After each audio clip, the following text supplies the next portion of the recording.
एक ही लड़का था राजकुमार, बहुत अच्छा लड़का था, बहुत सेवा करता था और राजा रानी के लिए बहुत सेवा करता था। वो खुश रहते थे, बहुत पूरा परिवार भरा हुआ था, खुशहाली पूरी थी। राजा को हर चीज की खुशी थी, बहुत खुश रहता था, इतना आनंद रहता था, इतना खुश रहता था कि पूछो मत। कुछ दिन के बाद क्या होता है कि उस राजकुमार का मृत्यु हो जाता है। जब राजकुमार मर जाता है तो उसके बाद अब वही जो राजा रहता है, जो उसको आनंद आता था, जो उस राजा को आनंद आता था खाने में,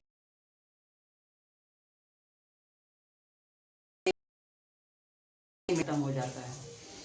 वही उसको आता था पहले जो बेटा, क्योंकि वो मोह था ना बेटे से, जब उस बेटे से उसने पूरा मोह लगा लिया था, पूरा मोह हो गया था, इसीलिए जब उस बेटे के जाते उसके सारे मोह उसे टूट जाते और इतना विलीन हो जाता है कि मोह अब उसको छोड़ता ही नहीं है, बेचैन हो जाता है, पूरा रहता है, पागल के जैसे होता है, उसका मन कहीं पे भी नहीं लगता है।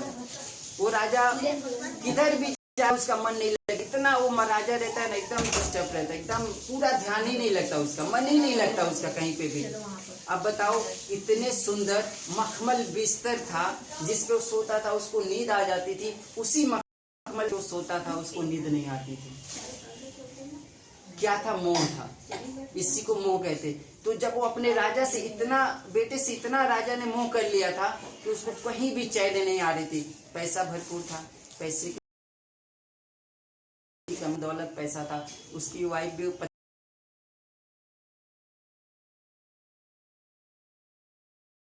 पत्नी बता, फिर वो सब होने के बाद भी उसको बेकार लगता है, सब नस्वल लगता है, उसको कुछ भी अच्छा नहीं लगता है।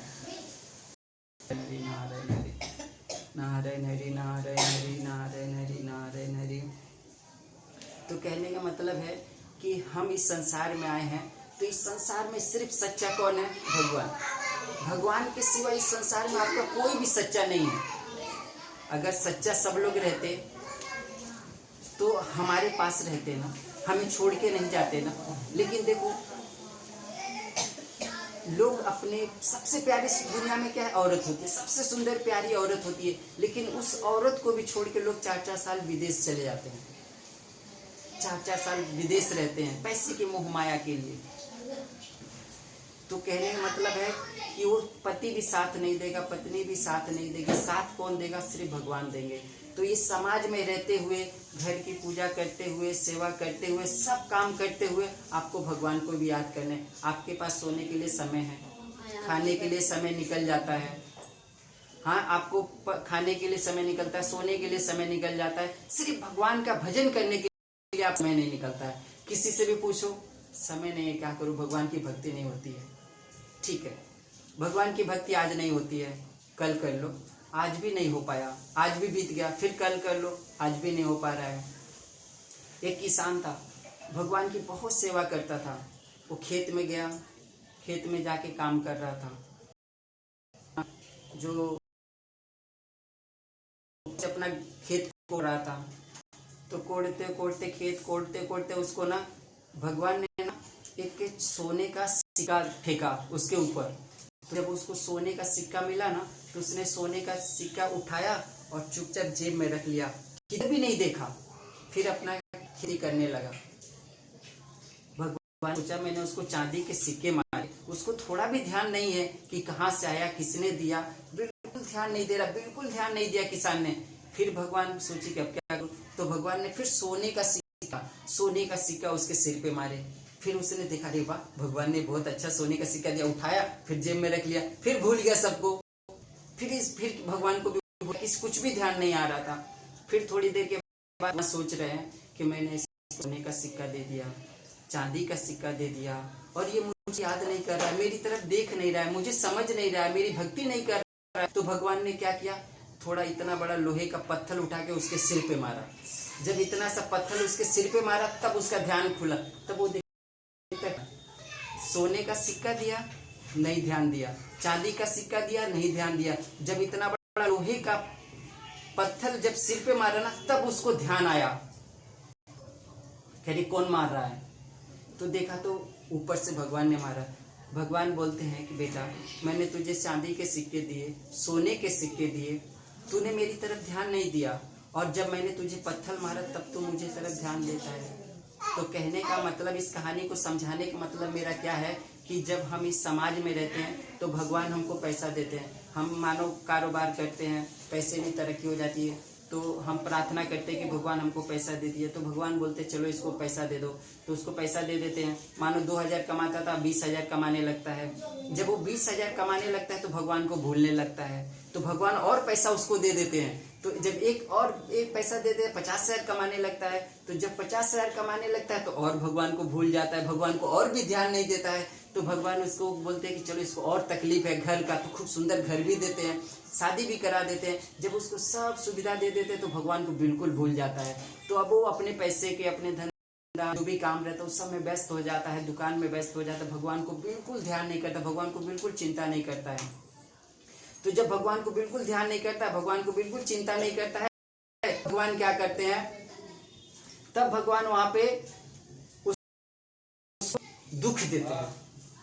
दुख का मतलब क्या होता है, कहीं हाथ तोड़ देते हैं, कहीं पैर तोड़ देते हैं, कहीं कमर की बीमारी देते हैं। कहने मतलब वो पत्थर जो रहता है ना, वो पत्थर सिर पे मारते हैं, तो मतलब अब उसको याद, भगवान उसको दुख देते हैं, बीमारी देते हैं, तब जाके वो भगवान को कहता है हे भगवान अब मैं तेरी शरण में आया हूँ, तूने मुझे सब कुछ दिया, और दुनिया का हर एक ऐसा राम दिया, दुनिया का मुझे सब दिया, दुनिया में जितनी कुछ जरूरत है वो सब दिया, फिर भी मैं तुझको भूल गया, तुझको याद नहीं कर। तब भगवान क्या करते, बीमारी देता है कि क्या गलती क्या पाप किया, तो तब पश्चाताप करता है और तब बैठ के भगवान को याद करता है,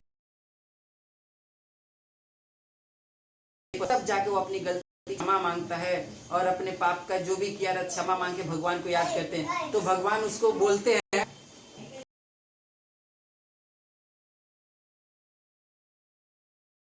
कि क्या अब दुख के समय में तू मुझे याद कर रहा है। अब जब सारे ऊपर दुख पड़ जाता है तो अब हमारे पास जब कमर से हम चल नहीं पाते हैं, हाथ हो जाता है, हम सही से अपने हाथ से खाना नहीं खा पाते हैं, उस समय में हम भगवान की भक्ति कैसे करेंगे। उस समय में हमसे भगवान की भक्ति नहीं हो सकती, उस समय हम भगवान की भक्ति नहीं कर सकते। भक्ति करने का यही समय है। इस समय में अगर हम बैठ के भगवान की सही से भक्ति नहीं कर रहे हैं और भगवान पे ध्यान नहीं दे रहे हैं तो आने वाले समय में मुसीबत परेशानी जरूर मिलना ही है। क्योंकि कोई भी इस समाज में जितने भी लोग हैं, कोई भी ऐसा इंसान नहीं है कि जो बोले कि मुझे तकलीफ ना हो। सबको तकलीफ होगा, एक उसको भी तकलीफ होगा, एक बहुत बड़ा जो राजा है उसको भी तकलीफ होगा। दुनिया में कोई ऐसा नहीं है जिसको तकलीफ नहीं होगा, ऐसा कोई भी संसार में नहीं है जिसको तकलीफ नहीं होगा। तकलीफ सबको होना है, चाहे एकदम करोड़पति सेठ हो, राजा हो या रोड पे रहने वाले हो। आप सभी लोग आप चाहते हो कि मेरे बाल सफेद ना हो, चाहते हो क्या, प्लान करते हो क्या, नहीं चाहते हो, फिर भी सफेद तो होना ही है। हाँ, कोई भी संसार में दुख चाहता है क्या, कोई भी चाहता है मैं दुखी हो जाऊं, कोई भी दुखी नहीं चाहता ना, फिर दुख क्यों मिलता है। लोग सुबह से शाम तक मेहनत करते हैं सुख के लिए, लेकिन मिलता दुख है। क्यों मिलता है, क्यों दुख मिलता है। तो इस भगवान ने ऐसी चीज बनाई है, ऐसा परंपरा बनाया है कि 15 दिन सुख मिलेगा और 15 दिन आपको दुख मिलेगा, चाहे कोई भी हो। एक साल अगर आपको दुख मिला तो एक साल आपको सुख मिलेगा, क्योंकि दुख सुख दोनों आपके घर पे आएंगे और दोनों आपको दे के जाएंगे। कोई भी ऐसा नहीं है कि जो आपको दुख हमेशा दुखी रहे, जिंदगी भर आपके पास दुख रहे, नहीं। आप हमेशा बचपन से लेके आधी जवानी तक भी आपको दुख रहेगा, तो आधी जवानी के बाद आपको सुख मिल जाएगा। ऐसा कोई भी दिन नहीं, ऐसा कोई भी समय नहीं कि हमेशा दुख ही दुख रहे, नहीं। इसीलिए बोलते हैं अगर हमेशा दुख को दूर करना चाहते हो तो भगवान से प्रीत कर लो, भगवान कर लो। भगवान से जब आप प्रेम कर लोगे, भगवान को अपना मानोगे, तो भगवान दुख दूर करेंगे। जब तक आप भगवान नहीं करोगे, भगवान को नहीं चाहोगे, भगवान आपके दुख दूर नहीं करेंगे। तो कहने का मतलब है कि किसान को पत्थर मारा भगवान ने, तब उसको ख्याल आया, तब उसको चिंता आया, तब उसने क्या किया कि जो पैसे उसके पास थे वो पैसा दान पुण्य करने लगा, लोगों की सेवा करने लगा और फिर भक्ति में ध्यान देने लगा और पूजा पाठ में ध्यान देने लगा। क्योंकि जब तक वो भगवान की भक्ति नहीं करेंगे आपका दुख दूर नहीं होने वाला। कितना भी आप कुछ कर लो, बीमारी आएगी, दुख तकलीफ आएगा, मुसीबत आएगी, कमर दर्द होगा, बाल पकेंगे, ये सारे दुख आप नहीं चाहते हो ना, फिर भी ये सारे चीज आपको मिलते हैं। क्योंकि ऑटोमेटिक है ना, ये प्लान नहीं करना है, ये सब सेट किया। आप घर पे सोचो कि मैं बहुत प्लान करता हूँ, मेरी बेटी की शादी ऐसी हो जाएगी, मेरे बेटे की शादी ऐसी हो जाएगी और मेरा ऐसा हो जाए, वो आपके सोचने से, आपके प्लान करने से, आपके तरह कुछ नहीं होना। वो घड़ी मुहूर्त आती है, आप कितना भी सोच लो, बोलो सूरज पूर्व के बदले पश्चिम से निकले, सूरज पश्चिम से निकलेगा क्या? कभी भी सूरज पश्चिम से नहीं निकलेगा, जब भी निकलेगा पूर्व से ही निकलेगा। आपके सोचने से कुछ नहीं होता, भगवान ने सब बना दिया है, सब तरीका बना दिया है, सब सोच के बना दिया है, सब व्यवस्था कर दिया है, सब अपने समय पे होने वाला है। आप कितना भी सोचो, आप कितनी भी तैयारी कर लो, कितना भी प्लान करो कि नहीं आज मैं ऐसा करने वाला हूँ, आज मैं ऐसे सोचने वाला हूँ, वो अपने समय पे सब होता है, समय पे ही सब होता है। कबीर जी थे, कबीर जी को बहुत चिंता होती थी। कबीर जी की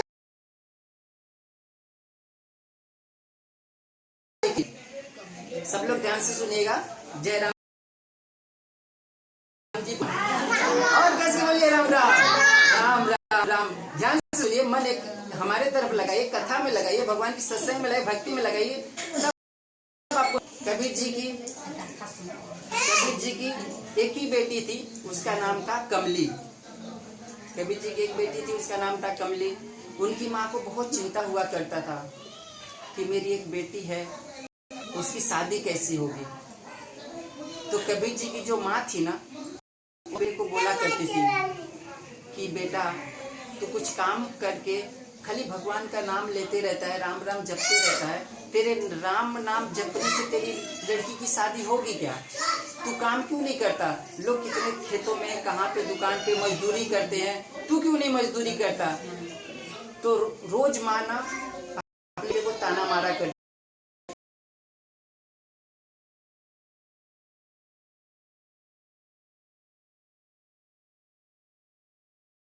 के निकल गए और जाके एक नदी किनारे शाम तक बैठे थे और सोच रहे थे, विचार कर रहे थे कि क्या करूं। माँ मेरे को रोज बोलती है कि तेरी बेटी की शादी है, महीने के बाद तेरी बेटी की शादी होने लगी, तू ध्यान नहीं दे रहा है, तू ऐसे ही करेगा तो लड़की की शादी कैसे होगी? एक भी घर में खाने को नहीं है, ये टेंशन परेशानी रहती है। माँ तो स्वाभाविक माँ ही रहती है, तो माँ उनको ऐसा बुरा लग गया। एक दिन वो चले गए।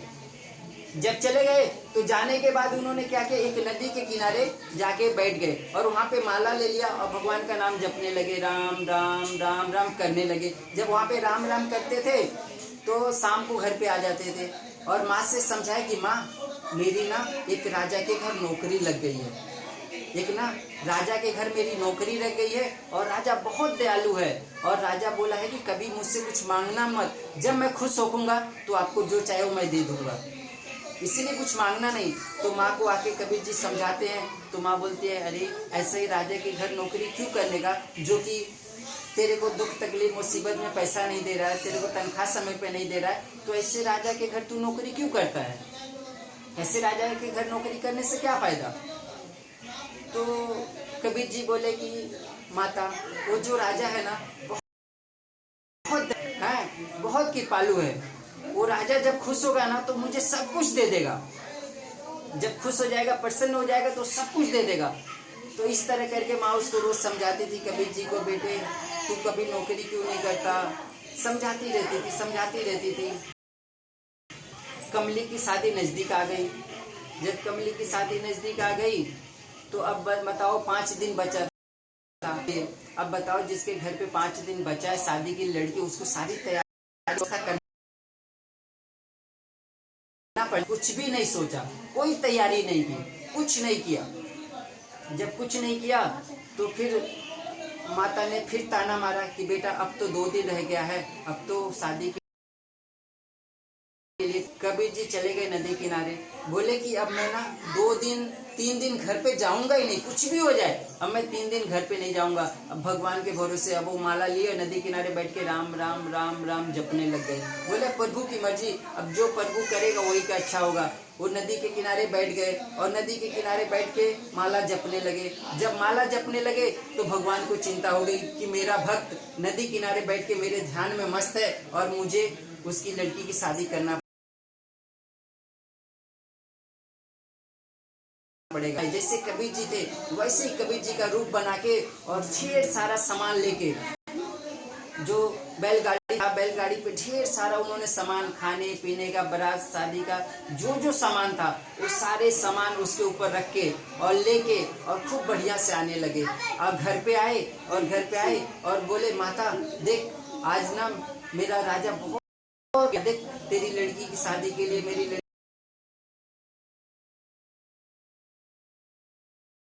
जब वो खुश होगा तो सब कुछ दे देगा। हाँ देख आज मेरा राजा खुश हुआ है और मुझे सब कुछ दिया है। तो अब वो सारे सामान घर पे रखे और शादी की पूरी तैयारी हुई और इतना अच्छा शादी हुआ कबीर जी की लड़की का। कबीर जी ने कितना सुंदर शादी किया, ऐसा शादी आज तक किसी ने नहीं किया। सब लोगों ने धन्य कबीर कहने लगे। सब जितने लोग थे सब धन्य कबीर कह के उनकी गुणगान करने के लिए। अब कबीर जी की जब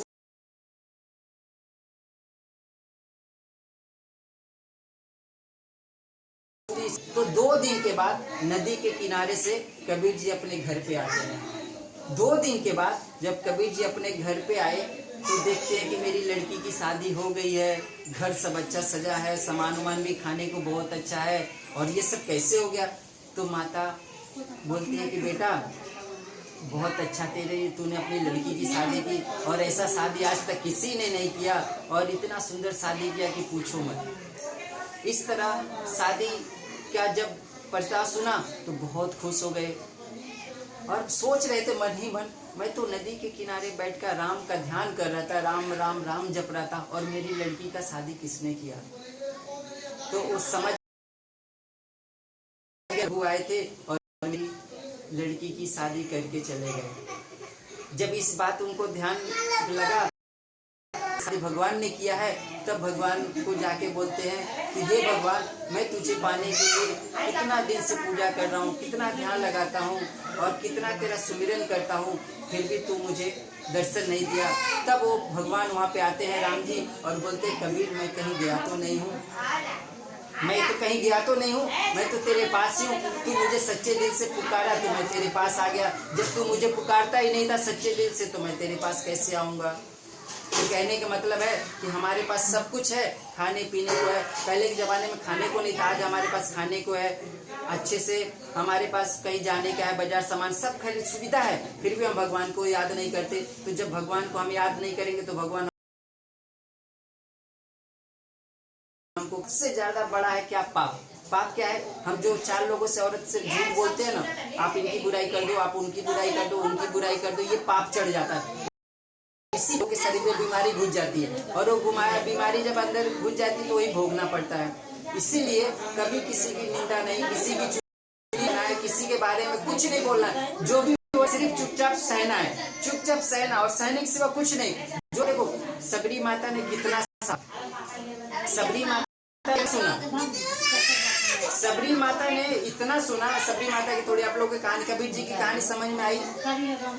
नारायण हरि नारायण हरि नारायण हरि नारायण हरि नारायण हरि नारायण हरि नारायण हरि नारायण हरि नारायण हरि नारायण हरि नारायण हरि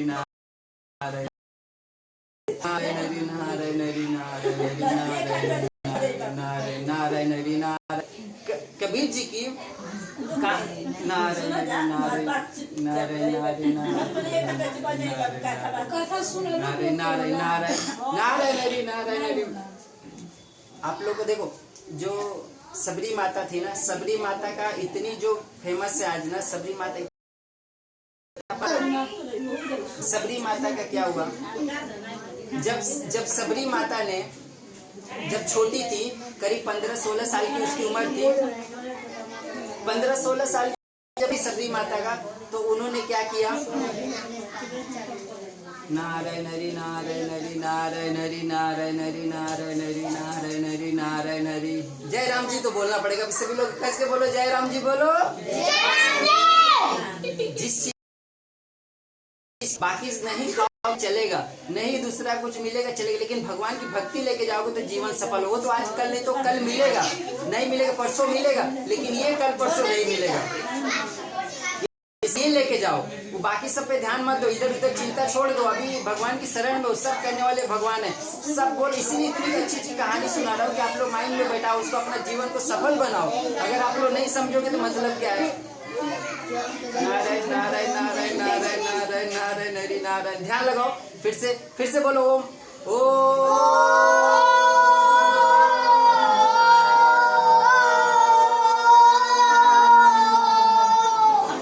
शांति शांति शांति शांति शांति शांति।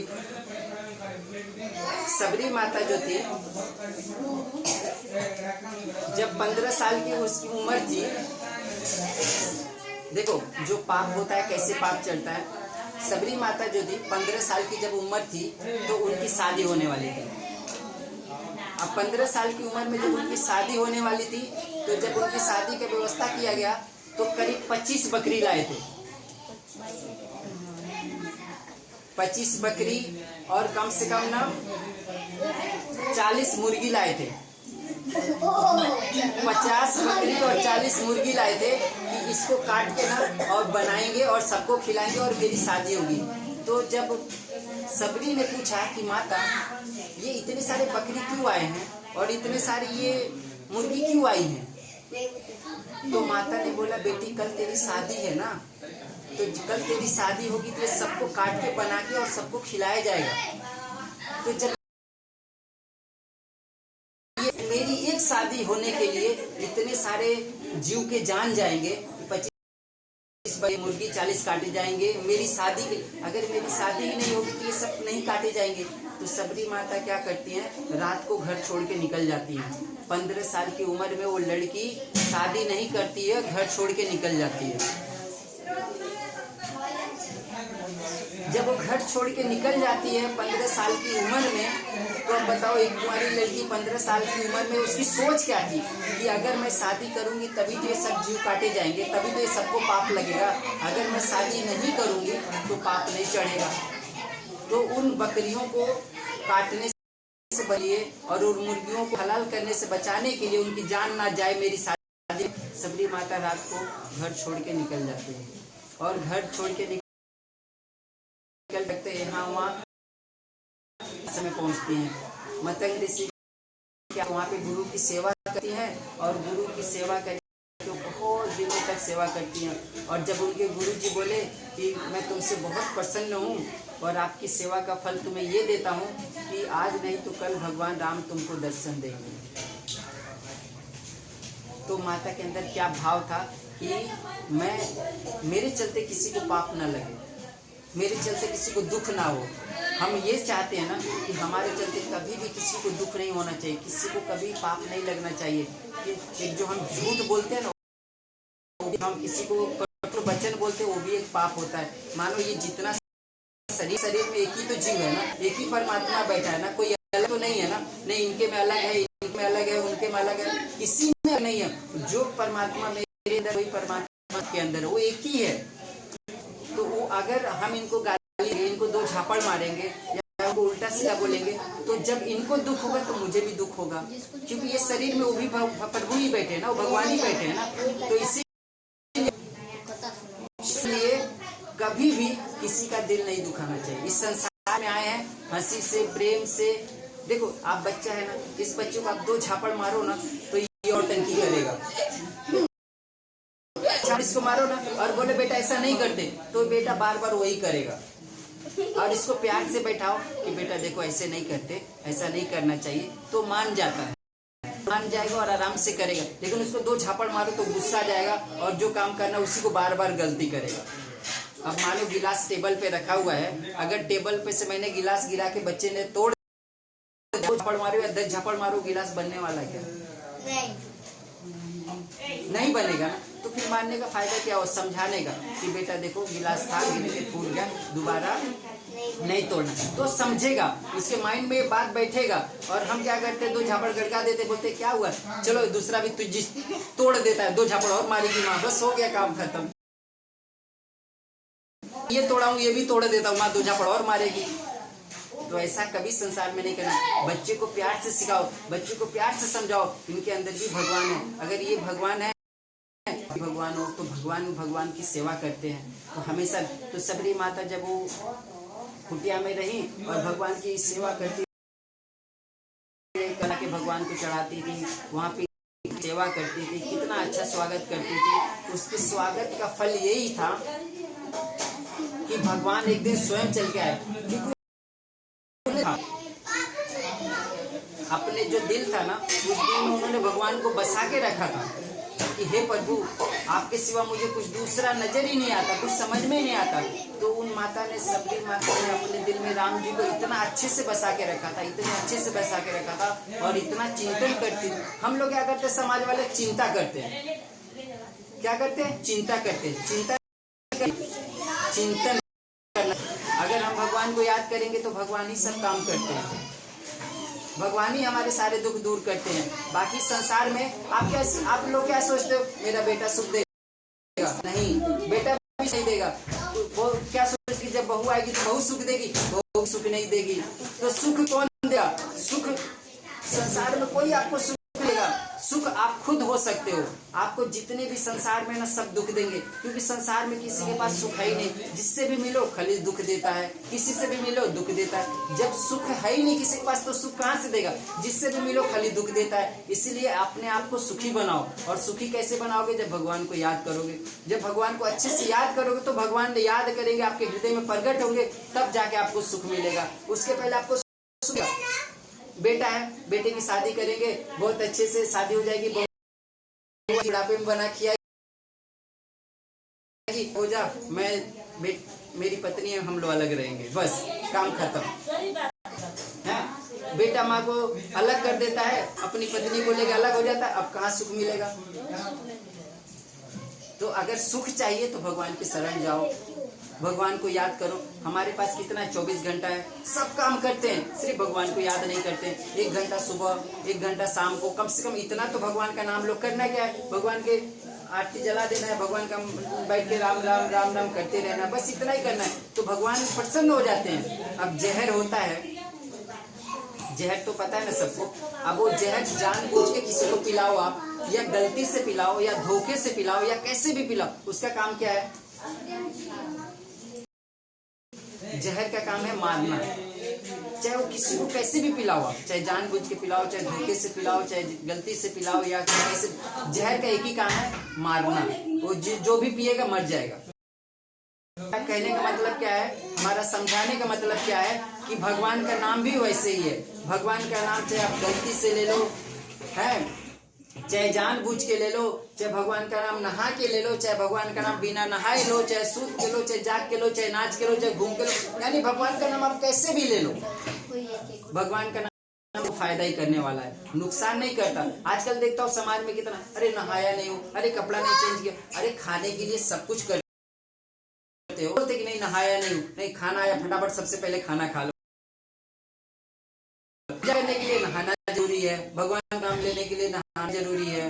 हाँ, कपड़े साफ, अरे कपड़े साफ करने की जरूरत नहीं, मन को साफ करने की जरूरत है। मन साफ रहेगा तो सब साफ हो जाता है दुनिया में। अब मन साफ होगा भगवान का नाम लेने से, भगवान कीर्तन करने से, भगवान का सत्संग करने से, भगवान की कथा में बैठने से मन साफ होता है। जब तक अगर आप भगवान मन साफ नहीं करोगे, आपका कुछ भी फायदा नहीं होगा। चाहे आप पूरे संसार में कुछ भी कर लो, इतने बड़े करोड़पति लोग, उनके घर की स्थिति भी मैं देखा हूँ, उनके घर पे जाके देखो, इतना पैसा है, रात को नींद नहीं आती है, नींद की गोली खाते हैं, दुनिया भर की उनके शरीर में बीमारी है, दारू पीते हैं, सिगरेट पीते हैं, क्या क्या करके तब जाके उनको बेचैनी से आती है, तब जाके थोड़ी सी नींद आती है। तो इसीलिए कहते हैं भगवान का ध्यान लगाओ, भगवान की पूजा करो, भगवान में अपना तन मन पूरा अर्पित करो। जब भगवान को तन मन अर्पित करोगे तभी तो भगवान आपको अपना मानेंगे। जैसे कि मान लीजिए ये अपना सभा में साड़ी खींच रही थी द्रौपदी जी की, द्रौपदी जी राजा से प्रार्थना किया, समाज में जितने लोग थे सबसे प्रार्थना किया कि मेरी लाज रखो, मेरी राज रखो, मेरी को बचाओ, लेकिन कोई बचाए क्या? ये तो सबको पता है, कहानी सब लोग जानते हैं, लेकिन आप सच्चा बताइए कि किसी ने भी उनकी साड़ी बचाई क्या? किसी ने भी नहीं बचाया। बचाया किसने? भगवान ने। तो इसीलिए कहते हैं समाज में सिर्फ भगवान को आप याद करोगे तो कृष्ण भगवान आएंगे और वही बचाने वाले। तो कहते हैं कि जब तक पहले उसने किया राजा से, राजा ने नहीं बचाया, फिर उन्होंने फरियाद किया अपने पति लोग से, पति लोगों ने भी नहीं बचाया, फिर जितने लोग सभा में बैठे थे हर एक को, द्रौपदी जी ने हर एक को याद किया, हर एक को पुकारा कि आप मेरी लाज बचाओ, आप मेरी लाज बचाओ। कोई नहीं बचाने के लिए आया। जब उन्होंने देखा कि अब ये समय में मेरी कोई बचाने वाला इज्जत नहीं है, तब उन्होंने सब कुछ समर्पित,